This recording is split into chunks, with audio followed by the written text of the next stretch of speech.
Multitasking is overrated. We all like to think of ourselves as modern-day superheroes who can deftly juggle a dozen tasks at once. But are we really being effective, or are we just fooling ourselves? Here SY. Maybe it's time to drop the guise of the superhero and embrace our inner Clark Kent instead. You might be thinking, I can totally multitask. You've got your coffee brewing while you fold laundry, then toss in a load of dishes while you fold and answer emails on your phone, text your friend about meeting up later, and make a mental note to pay a bill before the deadline tomorrow. This is called task switching. And research shows that it's less effective than focusing on one task at a time. So let's look at what happens when we switch tasks and how that compares to focusing on one thing at a time. First, there's context switching. Think of this like rebooting your computer. Every time you switch tasks, you shift your attention from one thing to another. That takes mental energy. It's not unlike booting up your computer and then loading a new program. There's a brief pause, a moment where nothing seems to be happening, but actually a lot is going on behind the scenes. Your brain does something similar when it shifts from one task to another. It has to stop what it's doing, acknowledge the interruption, then redirect your focus to the next item on your to-do list. Each time you switch tasks, you have to reorient yourself. So even though you might feel like you're accomplishing a lot because you're recrossing items off your list, you're actually spending more time than you realize getting ready to start each new task. Next, there's the issue of incomplete tasks. When you don't finish one task before starting the next, you leave that first task in an incomplete state.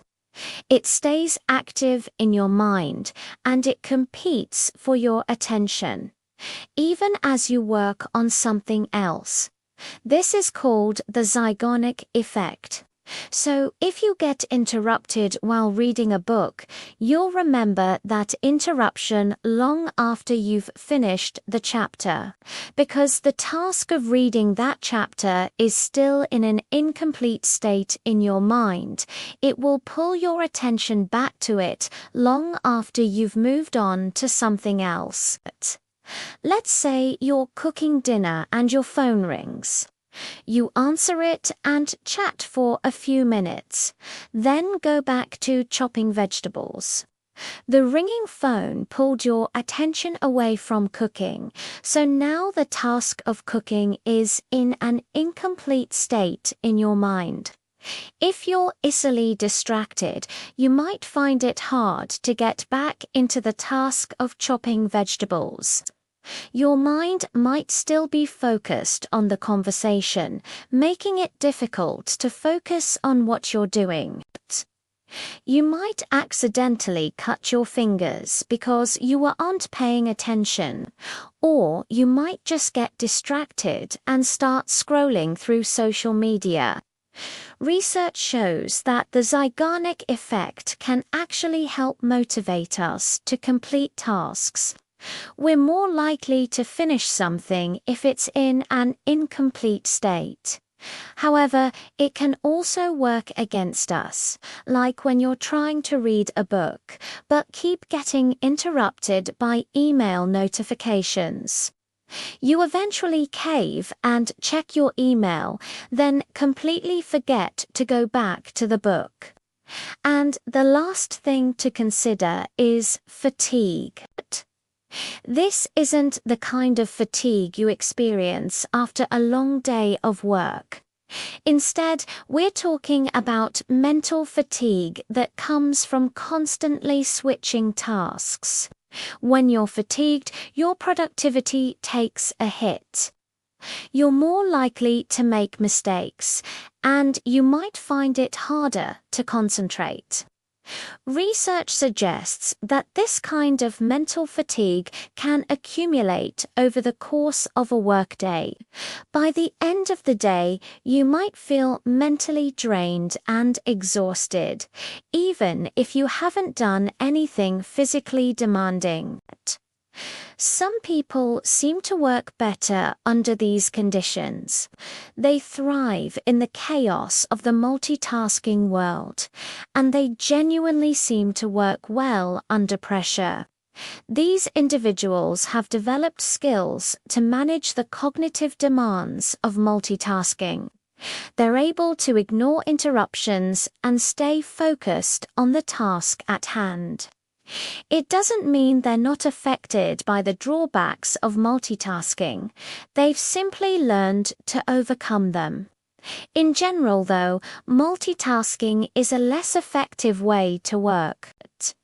It means you spend more time on a task than you would if you just focused on that one thing. So how do we decide whether to focus on one thing or to try to multitask? Well, it depends. Research suggests that it's often better to focus on one task unless those tasks are similar. So you're more likely to be effective if you're writing a report, reading an article, or making a presentation.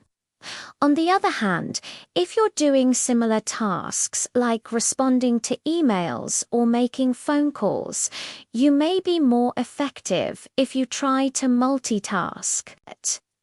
In this case, the cost of shifting from one task to another is lower because the tasks are similar. The key is to recognize when you effectively multitasking and when you just switching tasks rapidly without completing any of them. You can tell you multitasking effectively if you able to complete all of your tasks with minimal errors and you feel like you making good progress overall.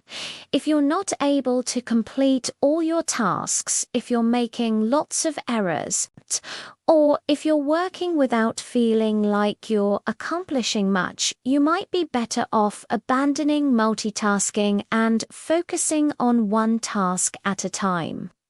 Ultimately, the decision of whether or not to multitask is a personal one. Some people are just naturally better at it than others. But regardless of your skill level, it's important to recognize the potential drawbacks of multitasking. It might not be the path to superpowered productivity we all think it is, but if you're convinced multitasking is a waste of time, you might be wondering how to optimize your productivity when you only focusing on one thing at a time. Fortunately, there are tips and techniques available to help you make the most of your single-tasking superpower. One approach is to apply the Pareto principle, also known as the 80-20th rule. This principle states that 80% of the effects comes from 20% of the causes. For example, 20% of the customers might account for 80% of the sales.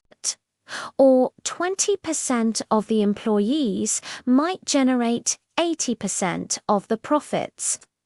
The idea is that a small number of factors often have a disproportionately large impact on the outcome. When applied to productivity, the Pareto principle suggests that a small number of tasks often have the biggest impact. So if you're trying to get a lot done in a short amount of time, it can be helpful to identify the most important tasks and focus on those first.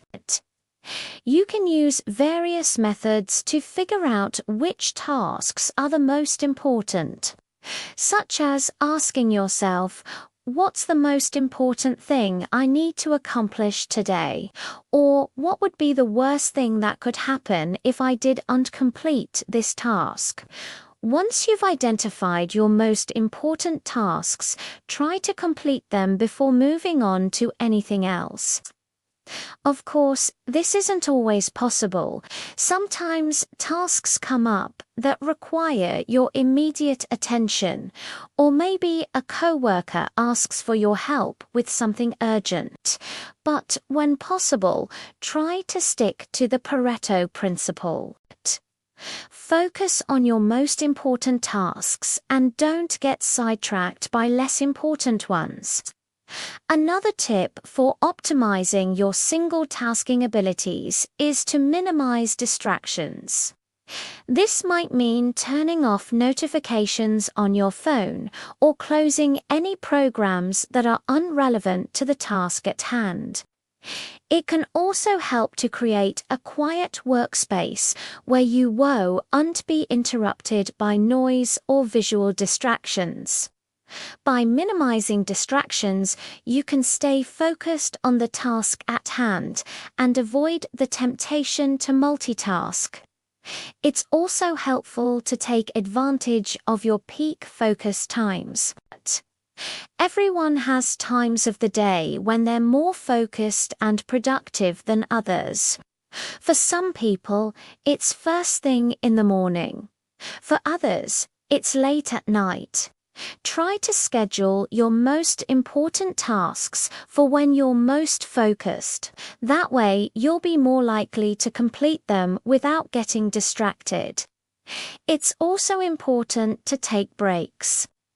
Even if you're in the zone and working productively, it's important to take breaks.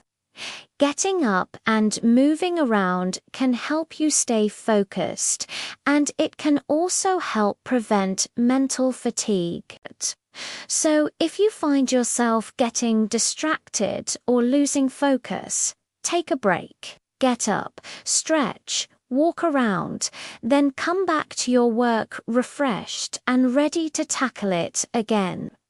By following these tips, you can make the most of your single tasking abilities and achieve peak productivity without needing to be a multitasking superhero. So, is multitasking everything we think it is? Not exactly. It's great if you can do it well, but it can be counterproductive if you can't. So maybe it's time to hone our Clark Kent skills.